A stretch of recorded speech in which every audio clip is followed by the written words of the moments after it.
Salam Bapak Ibu Saudara-saudari yang dikasihi oleh Tuhan Yesus Kristus.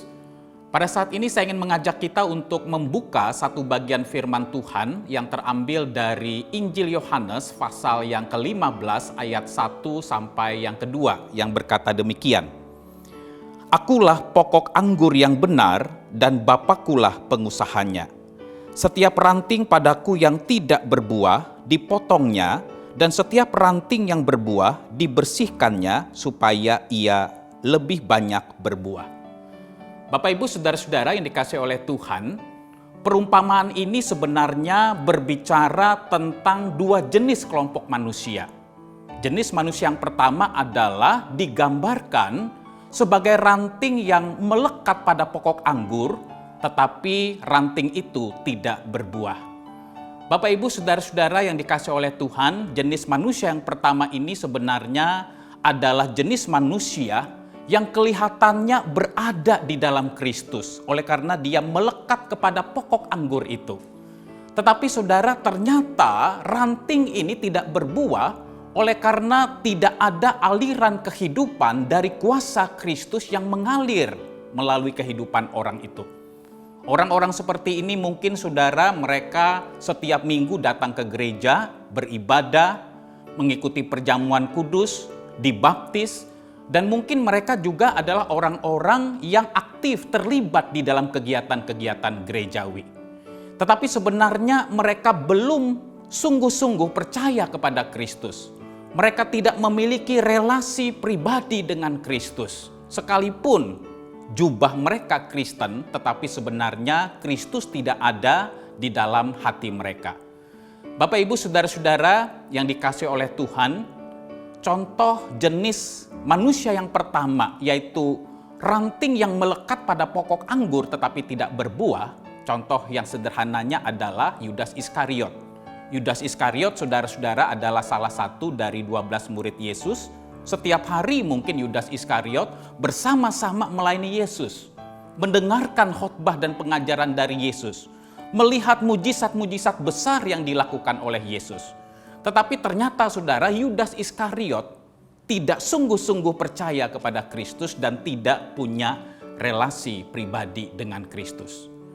Lalu yang kedua saudara yang dibicarakan oleh Tuhan Yesus di dalam perumpamaan ini adalah ranting yang melekat pada pokok anggur dan ranting itu berbuah. Dan Tuhan membersihkan ranting ini supaya ranting ini dapat lebih menghasilkan buah lebih banyak lagi. Bapak Ibu Saudara-saudara yang dikasihi oleh Tuhan, jenis manusia yang kedua yang dibicarakan di dalam bagian ini adalah orang yang betul-betul sudah mengalami kelahiran baru di dalam kuasa Roh Kudus. Orang yang betul-betul melekat dan punya relasi pribadi yang intim, yang benar dengan Tuhan di dalam kehidupannya. Bapak Ibu Saudara-saudara yang dikasihi oleh Tuhan, jika saudara dan saya adalah termasuk jenis manusia yang kedua ini, maka saudara salah satu tindakan yang paling penting yang dilakukan Allah di dalam hidup kita adalah Allah akan terus-menerus membersihkan dan memotong area-area yang buruk di dalam kehidupan kita. Bapak Ibu Saudara-saudara, mungkin dulu saudara kita adalah orang yang gampang marah, gampang tersinggung. Tetapi ketika Tuhan membersihkan kita, memotong area-area buruk di dalam diri dan karakter kita, kita bisa makin bertumbuh menjadi orang yang lebih bisa menguasai diri, lebih sabar dan lebih bijaksana. Mungkin dulu saudara kita adalah orang yang pendendam, orang yang mudah terluka, gampang sekali dikuasai oleh kebencian, kepahitan.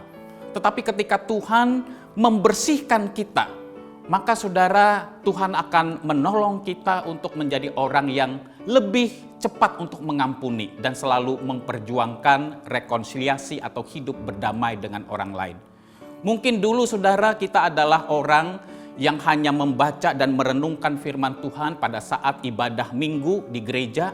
Tetapi ketika Tuhan membersihkan kita, maka di dalam diri kita ada kelaparan dan kehausan yang dalam setiap hari untuk membaca dan merenungkan firman Tuhan.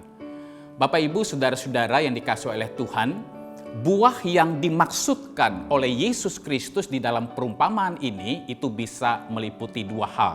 Yang pertama, saudara, buah di sini adalah berbicara tentang hidup kita yang makin hari makin berubah seperti yang Tuhan inginkan. Dan yang kedua, saudara, buah yang dimaksudkan di dalam bagian ini juga adalah berbicara tentang hidup orang lain yang berubah melalui diri kita. Bapak, Ibu, saudara-saudara yang dikasihi oleh Tuhan, Tuhan ingin supaya kita bukan sekedar asal berbuah, tetapi supaya kita berbuah banyak di dalam hidup ini. Tuhan ingin saudara melalui diri kita, orang lain boleh mendengar dan mengenal Yesus Kristus. Tuhan ingin melalui diri kita, orang lain makin bertumbuh dan makin mengasihi Tuhan. Tuhan ingin melalui diri kita, orang lain juga berubah. Orang lain juga makin bertumbuh menjadi manusia yang Tuhan inginkan. Bapak, Ibu, saudara-saudara yang dikasihi oleh Tuhan, pembersihan yang Tuhan kerjakan di dalam hidup kita mungkin tidak mengenakan, mungkin tidak menyaman, membuat diri kita nyaman. Mungkin kita terasa sakit, saudara. Tetapi sesungguhnya pembersihan yang Tuhan lakukan buat engkau dan saya adalah dengan tujuan supaya kita makin hari makin berbuah lebih banyak lagi untuk kemuliaan Tuhan. Pembersihan yang Tuhan lakukan bukan bertujuan untuk melukai dan menyakiti diri kita, tetapi pembersihan yang Tuhan lakukan adalah supaya kita lebih banyak berbuah di dalam hidup ini demi kemuliaan Tuhan. Kiranya Tuhan menolong kita di dalam proses Tuhan membersihkan dan menginginkan untuk kita berbuah lebih banyak di dalam hidup ini. Tuhan Yesus memberkati dan memimpin langkah-langkah hidup kita.